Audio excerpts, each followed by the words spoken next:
રાષ્ટ્રપતિ દ્રૌપદી મુર્મુ કૃષિ ખાદ્ય પ્રણાલીમાં મહિલાઓની ભાગીદારી વિષય વૈશ્વિક સંમેલનનું કરશે ઉદ્ઘાટન। સંમેલનનો ઉદ્દેશ કૃષિ ક્ષેત્રમાં મહિલાઓની ભૂમિકા વધુ મજબૂત બનાવવાનો।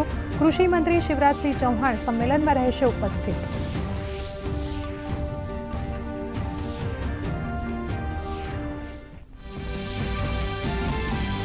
સંસદના બજેટ સત્રનો બીજો તબક્કો। બંને સદનમાં અનેક મહત્વપૂર્ણ કાર્યો સૂચિબદ્ધ। લોકસભામાં આજે રેલવે મંત્રાલયના અનુદાનની માંગ પર થશે ચર્ચા અને મતદાન। તો નાણામંત્રી વિનિયોગ બિલ 2026 કરશે રજૂ।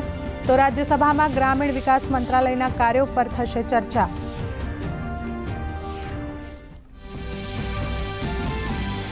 લોકસભાના અધ્યક્ષ ઓમ બિરલા વિરુદ્ધ ધ્વનિ મતથી અવિશ્વાસનો પ્રસ્તાવ રદ। કેન્દ્રીય ગૃહમંત્રી અમિત શાહે વિપક્ષ પર કર્યા પ્રહાર। કહ્યું, બંધારણે અધિકાર આપ્યા છે, વિશેષાધિકાર નહીં। નિયમોના ઉલ્લંઘન પર રોકટોક કરવાનો સ્પીકરને અધિકાર।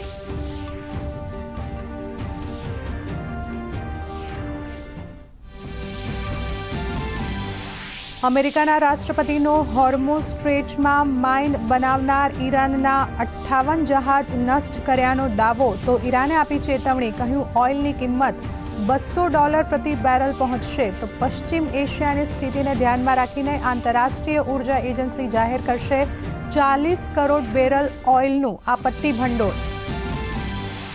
વિદેશમાં ફસાયેલ ભારતીય નાગરિકો માટે રાહતના સમાચાર। પશ્ચિમ એશિયા સંઘર્ષ વચ્ચે એર ઇન્ડિયા અને એર ઇન્ડિયા એક્સપ્રેસ આજે કરશે વધુ 58 શેડ્યુલ અને નોન શેડ્યુલ ફ્લાઇટ્સનું સંચાલન।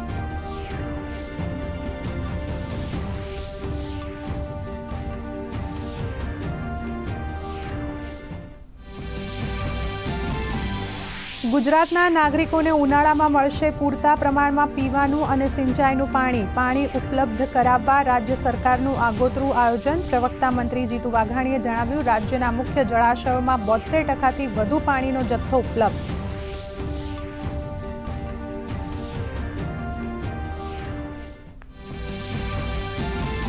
રાજ્યમાં વધશે મેટ્રો ટ્રેનનો વિસ્તાર। રાજ્ય સરકારે અમદાવાદ અને સુરત મેટ્રો માટે 34 અત્યાધુનિક ટ્રેન સેટ્સનો આપ્યો ઓર્ડર। આ પહેલ ગુજરાતમાં જાહેર પરિવહન સુવિધાઓને મજબૂત કરશે, તો સાથે જ દેશની ઉત્પાદન ક્ષમતાઓને પણ કરશે ઉજાગર।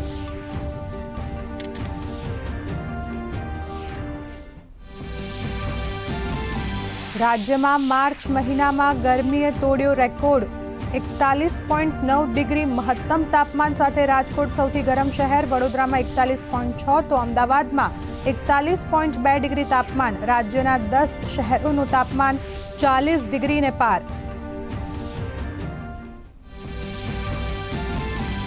મહિલા હોકી વર્લ્ડ કપ ક્વોલિફાયરમાં ભારતે વેલ્સને 4-1થી હરાવીને સેમીફાઇનલમાં મેળવ્યું સ્થાન। નવનીત કૌરે ફટકારી હેટ્રિક। સેમીફાઇનલમાં ભારત અને ઇટલી વચ્ચે આવતીકાલે રમાશે મેચ।